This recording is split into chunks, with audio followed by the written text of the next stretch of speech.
Hi friends, welcome back to FTA blog. FTA ബ്ലോഗിൻ്റെ ഇന്നത്തെ എപ്പിസോഡിലേക്ക് ഏവർക്കും സ്വാഗതം.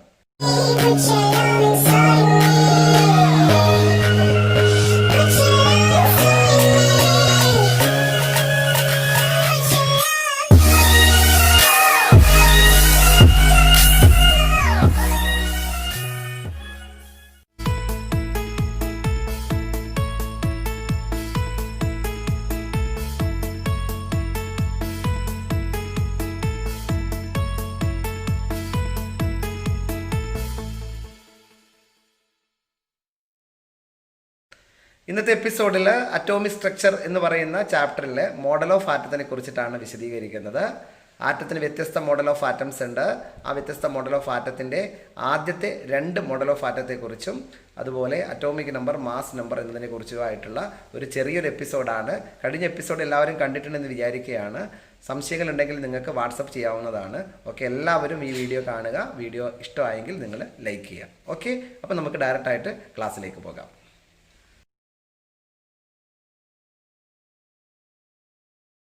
വ്യത്യസ്ത തരം ആറ്റത്തിൻ്റെ മോഡലുകളെ കുറിച്ചിട്ടാണ് ഒന്നാമത്തെ ഭാഗത്ത് നമ്മൾ ഡിസ്കസ് ചെയ്യുന്നത്. ഒന്നാമത്തെ മോഡൽ ഓഫ് ആറ്റമാണ് ജെ തോംസണിൻ്റെ പ്ലം പുഡിംഗ് മോഡൽ, അല്ലെങ്കിൽ വാട്ടർ മെലൻ മോഡൽ, അല്ലെങ്കിൽ റൈസിൻ പുഡിംഗ് മോഡൽ. ഈ 3 പേരിലാണ് ഈ മോഡൽ ഓഫ് ആറ്റം അറിയപ്പെടുന്നത്. പ്ലം പുഡിംഗ് മോഡൽ, അല്ലെങ്കിൽ വാട്ടർ മെലൻ, തണ്ണിമത്തൻ വാട്ടർ മെലൻ മോഡൽ, അല്ലെങ്കിൽ റൈസിൻ പുഡിംഗ് മോഡൽ.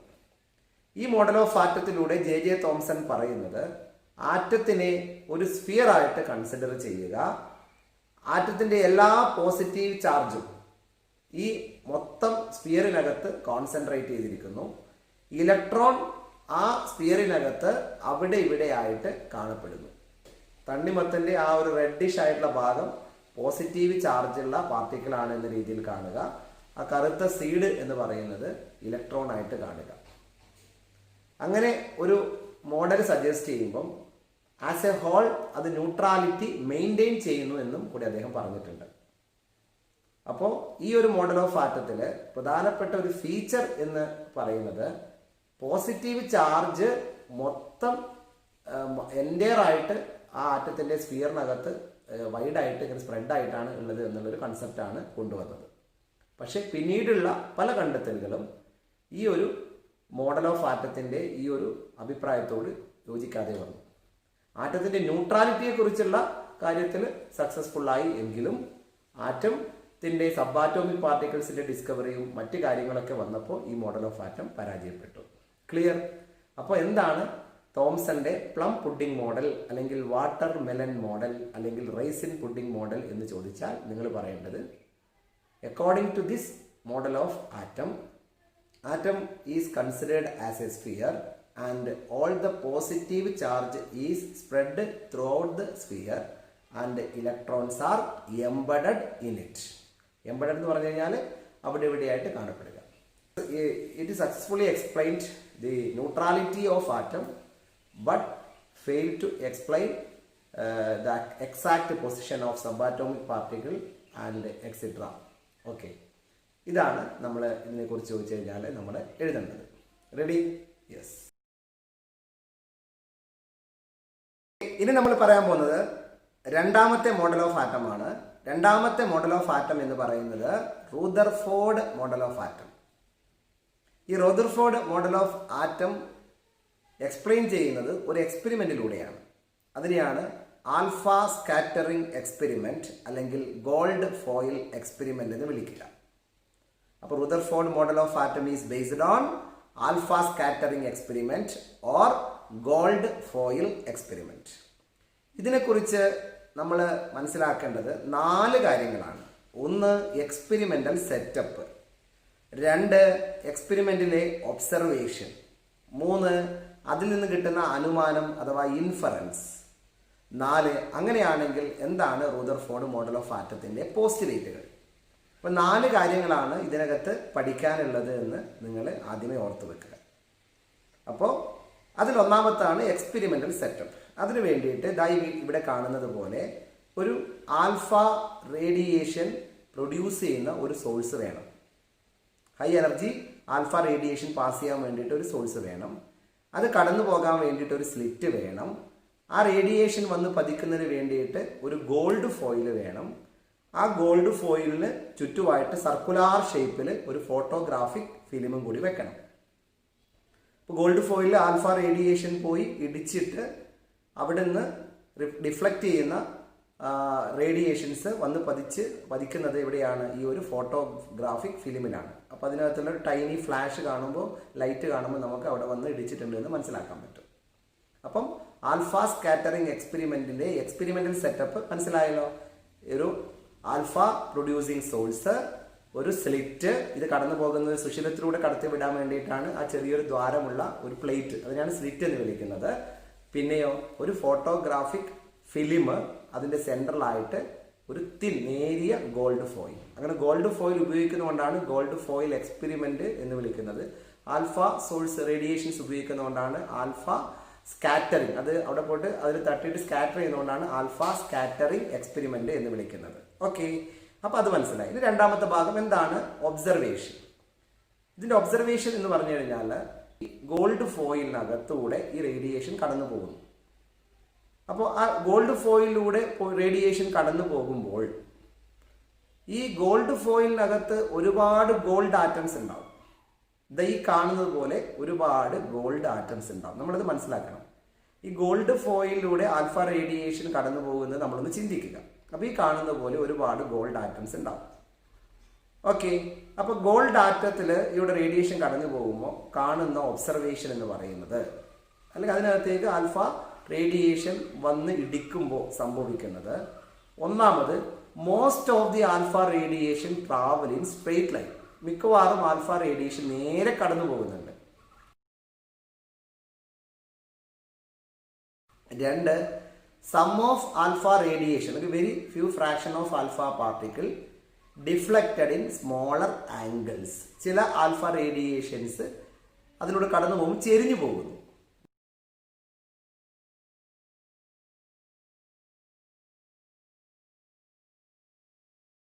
മൂന്ന്, വെരി ഫ്യൂ, വളരെ മൈന്യൂട്ടായിട്ട് വളരെ കുറച്ച് ആൽഫ പാർട്ടിക്കിൾ റീബൗൺസ്ഡ് അല്ലെങ്കിൽ റിട്ടേൺ ബാക്ക്വേർഡ്സ്, നേരെ അങ്ങോട്ട് പോയതിന്റെ അതേപോലെ ഇങ്ങോട്ട് തിരിച്ചു വരുന്നു. 180 ആംഗിളിൽ ഡിഫ്ലക്ട് ചെയ്യുന്നത് പറയാം. അപ്പൊ ഈ ഒരു 3 ഒബ്സർവേഷൻ ആണ് റൂദർഫോർഡ് കണ്ടത്. എന്തൊക്കെയാണ്? Most of the alpha particle travel in straight line, some of the alpha particles are deflected in smaller angles, very few alpha particles are rebounced അല്ലെങ്കിൽ return backwards with an angle 180 degree. അപ്പൊ ഇവിടെ കാണുന്നത് പോലെ radiation കുറേ നേർരേഖയിൽ സഞ്ചരിക്കുന്നുണ്ട്, കുറേ ഇങ്ങനെ ചെരിഞ്ഞു പോകുന്നുണ്ട്, കുറച്ച് തിരിച്ചും വരുന്നുണ്ട്. അപ്പൊ അത് മനസ്സിലായത് കണ്ണുകൊണ്ട് നോക്കിയിട്ടല്ല.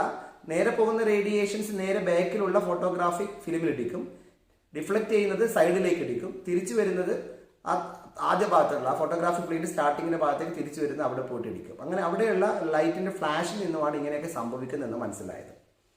അപ്പൊ അതിലൂടെ അദ്ദേഹം ഒരു അനുമാനം, അല്ലെ, ഏത് എക്സ്പെരിമെന്റിനും ഒരു ഒബ്സർവേഷൻ ഉണ്ടാവും, പിന്നെ ഒരു അനുമാനം ഉണ്ടാവും, ഒരു കണ്ടെത്തൽ ഉണ്ടാവും. എന്താണ് അദ്ദേഹം ഈ ഓരോ ഒബ്സർവേഷനും ഓരോ കണ്ടെത്തൽ അദ്ദേഹം പറഞ്ഞിട്ടുണ്ട്. അപ്പൊ ഒന്നാമത്തെ ഒബ്സർവേഷൻ ആണ് most of the alpha particle in travel in straight line. അതിൽ നിന്നും അദ്ദേഹം കണ്ടെത്തിയത് അനുമാനം എന്ന് പറയുന്നത്, ഇൻഫറൻസ് എന്ന് പറയുന്നത്, most of the space in atom is empty. ആറ്റത്തിന്റെ മിക്കവാറും ഭാഗം ഒഴിഞ്ഞു കിടക്കുന്നു. അതുകൊണ്ടാണ് നേർരേഖയിൽ ആൽഫ റേഡിയേഷന് സഞ്ചരിക്കാൻ പറ്റുന്നത്.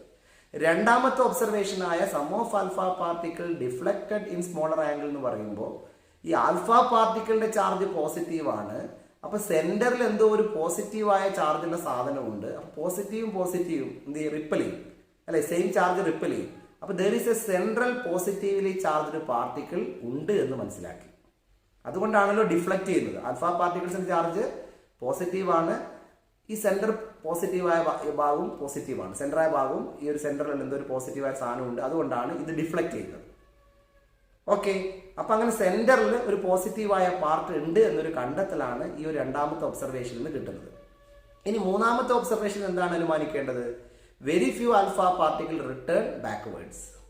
റിട്ടേൺ എന്ന് പറയുന്നതിനും അതുപോലെ വെരി ഫ്യൂ എന്ന് പറയുന്നതിനും പ്രാധാന്യമുണ്ട്. റിട്ടേൺ എന്ന് പറയുമ്പോൾ തിരിച്ചു വരുന്നു. അപ്പൊ തിരിച്ചു വരാനുള്ള കാരണം ഈ ആൽഫ റേഡിയേഷനെ തട്ടിത്തെറിപ്പിക്കാൻ മാത്രം ഹെവിയറായ ഒരു ഭാഗം അതിനകത്തുണ്ട്, ആറ്റത്തിനകത്ത്. അതുപോലെ വെരി ഫ്യൂ വളരെ കുറച്ച് തിരിച്ചു വരുന്നു പറയുമ്പോൾ ഈ ഹെവിയർ ആയ ഭാഗം വളരെ ചെറിയൊരു ഭാഗമാണ്. ആറ്റത്തിന്റെ വലിയൊരു സൈസ് നോക്കുമ്പോൾ വളരെ ചെറിയൊരു, അതായത് 10⁻⁻15 മീറ്റർ. അപ്പൊ അങ്ങനെ വളരെ 10⁻⁻10 ആണ് ആറ്റത്തിന്റെ സൈസ് എങ്കിൽ 10⁻⁻15 മീറ്റർ എന്ന് പറയുന്ന സൈസിലുള്ള വളരെ അതിനേക്കാൾ വളരെ മൈന്യൂട്ടായ ചെറിയൊരു ഭാഗമുണ്ട് എന്നാണ് അതിൽ നിന്ന് മനസ്സിലാക്കുന്നത്. അതുകൊണ്ടാണ് വളരെ കുറച്ച് ആൽഫ പാർട്ടിക്കിൾ തിരിച്ചു വരുന്നത്. ഓക്കെ, അപ്പോൾ 3 ഒബ്സർവേഷന്റെ 3 ഇൻഫറൻസ് എന്താണെന്ന് കൂടി ഇത് പറയൂ.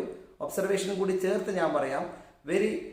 Most of the alpha particle travel in straight line shows that most of the space in atom is empty.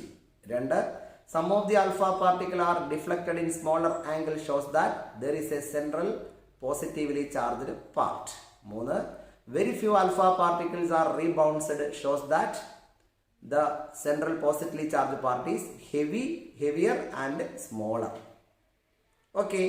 അപ്പോൾ ഈ ഒരു എക്സ്പെരിമെന്റിലൂടെ ഈ ഒരു ഒബ്സർവേഷനും ഇൻഫറൻസിൽ നിന്നും റൂദർഫോർഡ് ചില കണ്ടെത്തലുകൾ കണ്ടെത്തിയിട്ടുണ്ട്. അതാണ് അദ്ദേഹത്തിന്റെ മോഡൽ ഓഫ് ആറ്റമായിട്ട് പ്രഖ്യാപിക്കുന്നത്.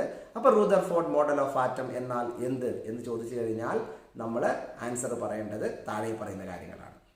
എന്താണ് റൂദർഫോർഡ് എക്സ്പെരിമെന്റ് എന്ന് ചോദിക്കുമ്പോഴാണ് മുകളിൽ പറഞ്ഞ കാര്യങ്ങൾ, ഞാൻ ആദ്യം പറഞ്ഞ കാര്യങ്ങൾ പറയേണ്ടത്. എന്താണ് റൂദർഫോർഡ് മോഡൽ ഓഫ് ആറ്റം എന്ന് പറയുമ്പോൾ ഈ എക്സ്പെരിമെന്റിനെ കുറിച്ച് എഴുതരുത്. അധികം ആൾക്കാരെ അങ്ങനെ മാറി എഴുതുന്നതായിട്ട് കാണുന്നുണ്ട്, അത് എഴുതരുത്. എന്താണ് റൂദർഫോർഡ് മോഡൽ ഓഫ് ആറ്റം പോസ്റ്റുലേറ്റ്സുകൾ എന്ന് ചോദിച്ചു കഴിഞ്ഞാൽ താഴെ പറയുന്ന കാര്യങ്ങളാണ് പറയേണ്ടത്. എന്താണ്? 4 കാര്യങ്ങളാണ്. 1, all the positive charge and all the mass are concentrated in a very small region within an atom called nucleus. അതാണ് ഒന്നാമത്തെ postulate. All the positive charge and all mass are concentrated in a very small region within atom called nucleus. അതാണ് ഒന്നാമത്തെ postulate. അപ്പോൾ nucleus എന്ന് പറയുന്ന term ആദ്യമായിട്ട് കൊണ്ടുവരുന്നത് Rutherford model of atom ആണ്. തോംസൺ മോഡൽ പോലെ മൊത്തം പോസിറ്റീവ് ചാർജ് സ്പ്രെഡ് ചെയ്തിട്ടില്ല, വെരി സ്മോൾ റീജിയനിലാണ് കിടക്കുന്നത് എന്നുള്ള വലിയൊരു കണ്ടെത്തലാണ് റൂദർഫോർഡ് കൊണ്ടുവന്നത്. രണ്ടാമത്തത്, the size of this nucleus is very small compared to size of atom. ആറ്റത്തിന്റെ സൈസ് അപേക്ഷിച്ച് ഈ ന്യൂക്ലിയസിന്റെ സൈസ് വളരെ കുറവാണ്. Number 3, electrons are revolving around the nucleus with very high speed in orbits. Electron ന്യൂക്ലിയസിന് ചുറ്റും വളരെ വേഗതയിൽ കറങ്ങിക്കൊണ്ടേയിരിക്കുന്നു ഓർബിറ്റുകളിലൂടെ, ഷെല്ലുകളിലൂടെ. അതാണ് മൂന്നാമത്തെ പോയിന്റ്. നാലാമത്തെ point, there is an electrostatic force of attraction between this electron and center nucleus. Central ന്യൂക്ലിയസും ഈ ഇലക്ട്രോണും തമ്മിലൊരു ഇലക്ട്രോസ്റ്റാറ്റിക് ഫോഴ്സ് ഓഫ് അട്രാക്ഷൻ ഉണ്ട്. ഇല്ലെങ്കിൽ കറങ്ങിക്കൊണ്ടേയിരിക്കുന്ന ഇലക്ട്രോൺ അത് തെറിച്ചു പോകും. അപ്പോൾ ഒരു ഇലക്ട്രോസ്റ്റാറ്റിക് ഫോഴ്സ് ഓഫ് അട്രാക്ഷൻ, അത് വൃത്താകൃതിയിൽ കറങ്ങിക്കൊണ്ടേയിരിക്കാൻ വേണ്ടിയിട്ട് ഒരു അട്രാക്ഷൻ പ്രൊവൈഡ് ചെയ്യാൻ വേണ്ടിയിട്ട് ഒരു ഇലക്ട്രോസ്റ്റാറ്റിക് ഫോഴ്സ് ഓഫ് അട്രാക്ഷൻ അവിടെയുണ്ട്. This model was also known as planetary model, as the nucleus of the atom can be compared to a miniature sun, and electrons revolving around the nucleus can be compared to the planets revolving around the sun. ഈ 4 കാര്യങ്ങളാണ് Rutherford model of ആറ്റത്തിന്റെ postulates. ഏതൊക്കെയാണ് 4 കാര്യങ്ങൾ? All the positive charge and all the mass are concentrated in a very small region called nucleus. 2, size of the nucleus is very small compared to size of atom. 3, electrons are revolving around the nucleus with very high speed. 4, there is an electrostatic force of attraction between this nucleus and electrons. Okay, അപ്പോൾ Rutherford model of atom എന്ന ഭാഗം നിങ്ങൾക്ക് മനസ്സിലായെന്ന് വിചാരിക്കുകയാണ്. റൂദർഫോർഡിന്റെ എക്സ്പെരിമെന്റിന്റെ പേരെന്താണ്? Alpha scattering experiment അല്ലെങ്കിൽ ഗോൾഡ് ഫോയിൽ എക്സ്പെരിമെന്റ്. എഴുതേണ്ടത് എക്സ്പെരിമെന്റൽ സെറ്റപ്പ്, ഒബ്സർവേഷൻ, ഇൻഫറൻസ്, പിന്നെ Rutherford model of atom. Rutherford model of atom ചോദിക്കുമ്പോൾ ആ മോഡൽ ഓഫ് ആറ്റത്തിന്റെ 4 പോസ്റ്റുലേറ്റ്സ് ആണ് പറയേണ്ടത്. Rutherford experiment, alpha scattering experiment, gold foil experiment, എക്സ്പെരിമെന്റിന്റെ ഒബ്സർവേഷൻ, ഇൻഫറൻസ് ഒക്കെ ചോദിക്കുമ്പോഴാണ് ആദ്യ ഭാഗം എഴുതേണ്ടത്. ക്ലിയർ? യെസ്. ഇനി നമ്മൾ പറയാൻ പോകുന്നത് റൂദർഫോർഡ് മോഡൽ ഓഫ് ആറ്റത്തിന്റെ പരാജയത്തെ കുറിച്ചാണ്. What are the reason for failure of Rutherford model of atom? നമുക്കറിയാം റൂദർഫോർഡ് മോഡൽ ഓഫ് ആറ്റത്തിന്റെ ഒരു പോസ്റ്റുലേറ്റ് ആണ് electrons are revolving around the nucleus with very high speed എന്നുള്ളത്. അപ്പോൾ റൂദർഫോർഡ് ആ മോഡൽ ഓഫ് ആറ്റം പറയുന്നത് ആറ്റത്തിന് ഒരു സ്റ്റെബിലിറ്റി ഉണ്ട് എന്ന ഒരു കൺസെപ്റ്റിന്റെ അടിസ്ഥാനത്തിലായിരിക്കുമല്ലോ. ഏതൊരാളും ആറ്റം നിലനിൽക്കുന്ന എന്നൊരു അടിസ്ഥാനത്തിലായിരിക്കും ആ മോഡൽ പ്രഖ്യാപിച്ചിട്ടുണ്ടാവുക. അപ്പോൾ ഈ പറഞ്ഞ കാര്യം ആറ്റത്തിന്റെ സ്റ്റെബിലിറ്റിയെ ബാധിക്കുമോ എന്നുള്ളതാണ് സംശയമായി വന്നത്. അതിന് കാരണം ജെയിംസ് ക്ലാർക്ക് മാക്സ്വെൽ അദ്ദേഹത്തിന്റെ ഇലക്ട്രോ മാഗ്നറ്റിക് തിയറിയിൽ പറഞ്ഞിട്ടുണ്ട്, ഏതൊരു ചാർജ്ഡ് പാർട്ടിക്കിളും ഒരു പോയിന്റിനെ ആധാരമാക്കി സർക്കുലാർ മോഷൻ എടുക്കുമ്പോൾ അതിന് ആക്സിലറേഷൻ കൈവരിക്കുകയും അത് റേഡിയേഷൻ എമിറ്റ് ചെയ്യുകയും എന്നുള്ളതാണ്. അങ്ങനെ പുറത്തേക്ക് റേഡിയേഷൻ എമിറ്റ് ചെയ്യുമ്പോൾ ഈ ചാർജ്ഡ് പാർട്ടിക്കിൾസിൻ്റെ എനർജി കുറയുകയും അത് എനർജി കുറയുമ്പോൾ ന്യൂക്ലിയസിൻ്റെ അടുത്തേക്ക് ഒരു സ്പൈറൽ പാത്ത് ഫോളോ ചെയ്തിട്ട് കറങ്ങി ഇലക്ട്രോൺ ഈ ചാർജ്ഡ് പാർട്ടിക്കിൾ ന്യൂക്ലിയസിനകത്ത് എത്തും എന്നുള്ളതാണ്. അതായത് ന്യൂക്ലിയസ് വിൽ കൊളാപ്സ്, ന്യൂക്ലിയസ് ഇല്ലാണ്ടാകും. ദാറ്റ് മീൻസ് ആറ്റത്തിന് സ്റ്റെബിലിറ്റി ഇല്ല. അതായത് റൂദർഫോർഡ് മോഡൽ ഓഫ് ആറ്റം ആറ്റത്തിൻ്റെ സ്റ്റെബിലിറ്റി എക്സ്പ്ലെയിൻ ചെയ്യുന്ന കാര്യത്തിൽ പരാജയപ്പെട്ടു. It fail to explain stability of atom എന്നാണ് ചോദ്യം ചോദിച്ചാൽ ആദ്യം എഴുതേണ്ടത്. അതിന് റീസൺ ആയിട്ടാണ് പറയേണ്ടത്, according to James Clerk Maxwell, when electrons are revolving around the nucleus with very high speed, it emit energy and it follows a spiral path and the electron reaches to the nucleus. That is, nucleus will collapse. അപ്പോൾ നമ്മൾ ഇവിടെ ഓർക്കേണ്ടതാണ്, ആറ്റത്തിൻ്റെ stability ഇവിടെ നഷ്ടപ്പെട്ടു. Rutherford model of atom പറയുന്നത് പ്രകാരം atom stable ആയിരിക്കില്ല. അപ്പോൾ അത് സ്റ്റേബിൾ ആയിരിക്കില്ല എന്ന് കണ്ടെത്തിയത് ജെയിംസ് ക്ലാർക്ക് മാക്സ്വെല്ലിൻ്റെ ഇലക്ട്രോ മാഗ്നറ്റിക് തിയറിയാണ്. ഓക്കെ, അപ്പോൾ ആൻസർ എഴുതുന്നത് ഇത്രയേ ഉള്ളൂ. When electrons are accelerating around the nucleus, it emits energy and finally, after following a spiral path, reaches to the nucleus. Nucleus will collapse. That is, Rutherford model of atom failed to explain stability of atom. Ready? Yes.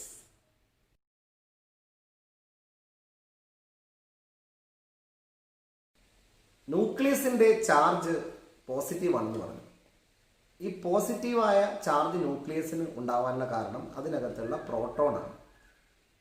പ്രോട്ടോണിൻ്റെ ചാർജാണ് positive. നമുക്കറിയാം അതിൻ്റെ opposite ചാർജാണ് ഇലക്ട്രോണിനുള്ളത് എന്നുള്ളത്, negative. അപ്പോൾ ഈ proton ന്യൂക്ലിയസിനകത്തുള്ളത് കൊണ്ടാണ് positive charge ലഭ്യമാകുന്നത്. ഇപ്പോൾ ഉദാഹരണത്തിന് നമുക്ക് സോഡിയം എടുക്കാം. സോഡിയത്തിനകത്ത് 11 പ്രോട്ടോൺ ഉണ്ട്. ഈ പ്രോട്ടോണിൻ്റെ എണ്ണമാണ് അറ്റോമിക് നമ്പർ തരുന്നത്. അത് Z എന്ന് പറയുന്ന ലെറ്റർ കൊണ്ടാണ് സൂചിപ്പിക്കുന്നത്. ഹൈഡ്രജൻ അറ്റോമിക് നമ്പർ 1 ആണ്. അപ്പോൾ Z = 1 എന്ന് എഴുതും. ഓർക്കുക, പ്രോട്ടോണിൻ്റെ എണ്ണത്തിന് തുല്യമായിട്ട് ഇലക്ട്രോൺ വരാനുള്ള കാരണം, പോസിറ്റീവ് ചാർജിന് തുല്യമായിട്ട് നെഗറ്റീവ് ചാർജ് വരാനുള്ള കാരണം atom as a whole neutral ആയതുകൊണ്ടാണ്. അതുകൂടി നിങ്ങൾ ഓർത്ത് വെക്കുക. അപ്പോൾ അറ്റോമിക് നമ്പർ മനസ്സിലായല്ലോ, Z ആണ് ഇതിൻ്റെ നൊട്ടേഷൻ എന്ന് മനസ്സിലായല്ലോ. അറ്റോമിക് നമ്പർ എന്ന് പറയുന്നത് പ്രോട്ടോണിൻ്റെ എണ്ണമാണ്, അത് ഇലക്ട്രോണിൻ്റെ എണ്ണത്തിനും തുല്യമാണ് ന്യൂട്രൽ ആറ്റം ആണെങ്കിൽ. ഓക്കെ, ന്യൂട്രൽ ആറ്റം ആണെന്ന് പറയാൻ കാരണം ആറ്റത്തിന് ചാർജ് വരികയാണെങ്കിൽ ഇലക്ട്രോൺ ലോസ് ചെയ്യും, ചിലപ്പോൾ ഗെയിൻ ചെയ്യും. അതുകൊണ്ടാണ് ന്യൂട്രൽ ആറ്റം എടുക്കുകയാണെങ്കിൽ ആ ഇലക്ട്രോണിൻ്റെ എണ്ണത്തിന് തുല്യമാണ് പ്രോട്ടോണിൻ്റെ എണ്ണം. Okay, yes. എന്നാൽ ആറ്റത്തിൻ്റെ മാസ് പൂർണ്ണമായും ഉണ്ടാകുന്നത് പ്രോട്ടോൺ കൊണ്ട് മാത്രമല്ല, പ്രോട്ടോണും ന്യൂട്രോണും കൂടിയിട്ടാണ്. ആറ്റത്തിൻ്റെ മാസ് പൂർണ്ണമായും കേന്ദ്രീകരിച്ചിരിക്കുന്നത് പ്രോട്ടോണും ന്യൂട്രോണിനും കൂടിയിട്ടാണ്. അതിനെയാണ് ന്യൂക്ലിയോൺസ് എന്ന് വിളിക്കുന്നത്. അപ്പോൾ ന്യൂക്ലിയോൺസ് ആണ് നമ്മൾ മാസ് നമ്പർ എന്ന് പറയുന്നത്. It is sum of proton and neutron. അപ്പോൾ മാസ് നമ്പർ എന്ന് പറഞ്ഞാൽ ആറ്റത്തിനകത്തുള്ള പ്രോട്ടോണിൻ്റെയും ന്യൂട്രോണിൻ്റെയും ആകെ തുകയാണ്. ഓക്കെ, അപ്പോൾ ഇവിടെ നമ്മൾ ആറ്റത്തിനകത്തുള്ള പ്രോട്ടോണും ന്യൂട്രോണും മാസ് നമ്പറും ഒക്കെ കാൽക്കുലേറ്റ് ചെയ്യാൻ പ്രോബ്ലം തന്നു കഴിഞ്ഞാൽ നിങ്ങൾ കൃത്യമായിട്ടും അത് കണ്ടെത്താൻ പറ്റണം. പ്രോട്ടോണിൻ്റെ എണ്ണം ഇലക്ട്രോണിൻ്റെ എണ്ണത്തിനും കൂടി തുല്യമാണ് എന്ന് കൂടി ഓർത്ത് വെക്കുക. അപ്പോൾ നമ്മളിനി പറയാൻ പോകുന്നത് ഐസോടോപ്പുകളെ കുറിച്ചും ഐസോബാറിനെ കുറിച്ചിട്ടുമാണ്. ഐസോടോപ്പ് എന്ന് പറഞ്ഞാൽ same atomic number but different mass number. ഉദാഹരണത്തിന് നമുക്ക് ഹൈഡ്രജൻ്റെ ഐസോടോപ്പുകൾ എടുക്കാം. Protium, deuterium, tritium. 1H1, 1H2, 1H3. അതിലൊക്കെ താഴെ സബ്സ്ക്രിപ്റ്റ് ആയിട്ട് ലെഫ്റ്റ് സൈഡിൽ എഴുതുന്ന 1 എല്ലാം സെയിം ആണ്. അപ്പോൾ അറ്റോമിക് നമ്പർ അങ്ങനെയാണ് എഴുതുക. അപ്പോൾ 1 ആണ് ഇവിടെ അറ്റോമിക് നമ്പർ. അപ്പോൾ same atomic number but mass number നോക്കുകയാണെങ്കിൽ 1, 2, 3 എന്നാണ് പ്രോട്ടിയത്തിനും ഡ്യൂട്ടീരിയത്തിനും ട്രീഷ്യത്തിനും വരുന്നത്. അതുകൊണ്ട് മാസ് നമ്പർ ഡിഫറൻ്റ് ആണ്, അറ്റോമിക് നമ്പർ സെയിം ആണ്. So they are called as isotope.